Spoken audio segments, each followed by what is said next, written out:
তাকে জিজ্ঞেস করা হলো এর সন্তান কার ঔরসজাত। সে জবাব দিল জুরাইজের ঔরসে। জুরাইজ তার গির্জা হতে নেমে এসে জিজ্ঞেস করলো কোথায় সে মেয়েটি যে বলেছে তার সন্তানকে আমার।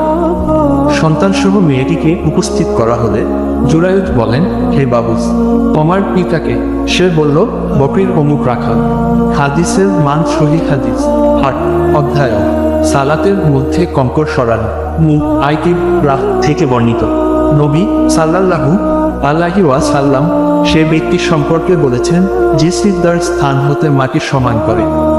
তিনি বলেন, যদি তোমার একান্তই করতে হয় তবে একবার।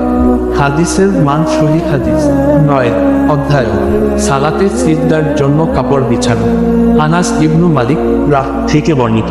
তিনি বলেন, প্রচণ্ড গরমের মধ্যে আমরা আল্লাহ রাসূল সাল্লাল্লাহু আলাইহি ওয়াসাল্লাম এর সঙ্গে সালাত